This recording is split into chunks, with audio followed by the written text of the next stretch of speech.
The airport buzzed with the usual symphony of rolling suitcases, boarding announcements, and tired travelers hurrying to catch flights, but for 19-year-old Amara Johnson, each sound felt like the distant echo of her heartbeat as she clutched the small navy blue pouch in her lap, the pouch that held her lifeline, her carefully measured bottles of medication that kept her rare autoimmune disorder in check, medication that had been prescribed after years of hospital stays, late-night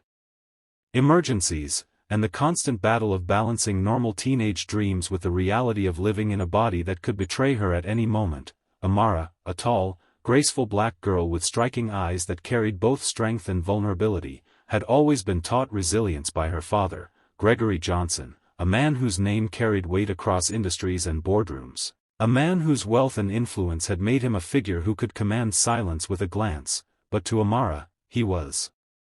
simply Dad.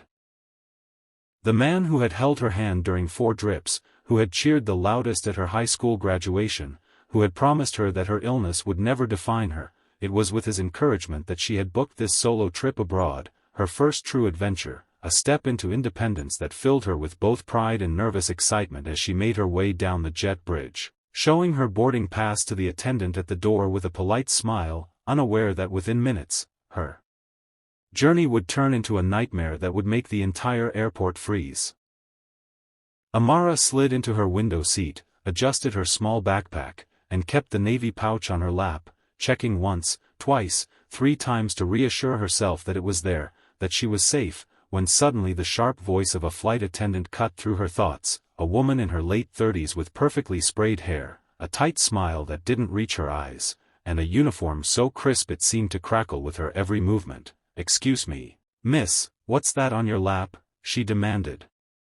gesturing toward the pouch as though it were contraband. Amara, polite and soft-spoken by nature, explained in careful words that it was her medicine, her prescriptions, accompanied by a laminated doctor's note she always carried, but before she could finish, the attendant snatched the pouch from her hands with a look of distaste, ignoring the wide-eyed protest that escaped Amara's lips, ignoring the stares of passengers in the surrounding rows, and with a dismissive sniff, she declared, "No unmarked liquids, no exceptions, rules are rules," as if quoting a scripture that gave her divine power, and with shocking carelessness, she tossed the pouch into the trash bag she carried, letting the sound of rattling bottles hitting the plastic echo like a death knell in Amara's ears. For a moment, the world tilted, her chest tightening with panic, her breaths shallow, because that wasn't just a pouch, that was her stability, her survival, her very heartbeat in chemical form, and without it, hours in the sky could turn into disaster. She stammered, reaching forward, pleading, "Please, no, you don't understand, that's my medicine, I need it, I have a doctor's note," but the attendant rolled her eyes and muttered something about kids these days faking things to get attention, before strutting down the aisle, her heels clicking like gavel strikes, leaving Amara trembling, her throat tightening with fear as hot tears blurred her vision, and the passengers who had witnessed the cruelty either looked away in discomfort, muttered in hushed whispers, or shook their heads but said nothing, their silence complicit in her suffering. Amara's mind raced, panic clawing at her chest, the thought of being trapped on an 8-hour flight without her lifeline sending her spiraling toward the edge of terror, but amid the storm of fear, her training, the years of lessons her father had drilled into her, came back. When the world is unjust, when your voice is dismissed, you do not shrink, you do not break, you call upon your strength, and if that strength is not enough, you call upon me. With shaking hands, she pulled out her phone, ignoring the attendant's barked warning that phones should be in airplane mode, and dialed the one number that had never failed her, the number of the man whose voice had always been her anchor. The line rang once before his deep baritone answered, calm but instantly alert. "Amara, baby girl, what's wrong?" And the dam of her composure broke as she whispered, her voice trembling with a mix of anger, fear, and disbelief, "Dad, she took my medicine, she threw it away." She wouldn't listen, and the silence that followed on the other end was heavy, dangerous, the kind of silence Amara had only heard when her father was standing at the edge of fury, a silence that promised storms. Before he spoke again, his voice no longer soft but steel forged in fire, "Stay where you are. Don't panic. I'm handling it."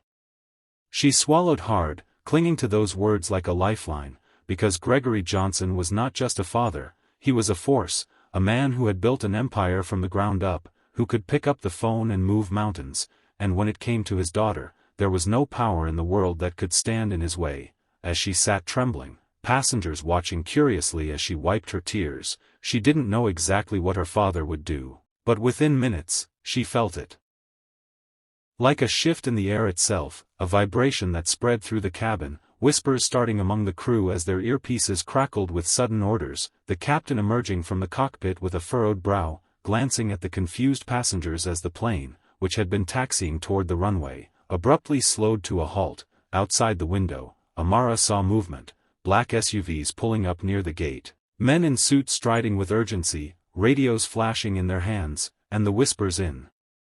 the cabin grew louder as people began recording on their phones, sensing that something extraordinary was unfolding. The arrogant flight attendant returned, her smugness faltering as she was called to the front by the lead steward, confusion flashing across her face as she glanced nervously at Amara, who now sat taller despite the trembling in her hands, because she knew what this was. This was her father's reach. This was the storm he had promised. This was justice rolling in like thunder.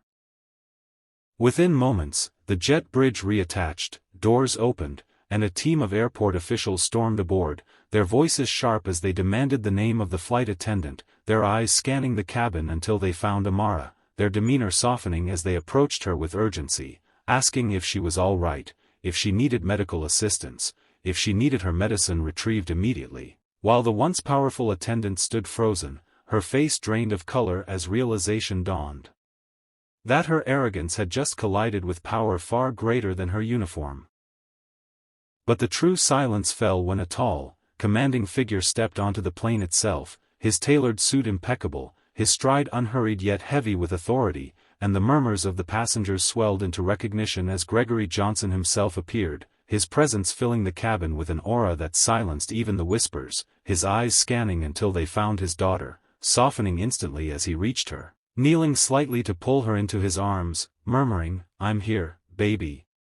You're safe now," before straightening to face the trembling attendant, his gaze sharp enough to cut glass, his voice low but carrying across the stunned silence of the cabin. "You threw away my daughter's medicine? You jeopardized her life? Do you know who she is? Do you know who I am? Let me educate you. This airline exists because of contracts men like me allow it to have, and in one phone call, I can make sure this plane never leaves this tarmac, this airport never operates another flight, and you never wear that uniform again." The attendant stammered, her arrogance collapsing into pitiful excuses, but Gregory raised a hand, silencing her, his eyes never leaving hers as he ordered security to escort her off immediately, his voice booming like thunder. "You don't get to endanger lives and hide behind rules you don't understand. Not my daughter. Not today. Not ever."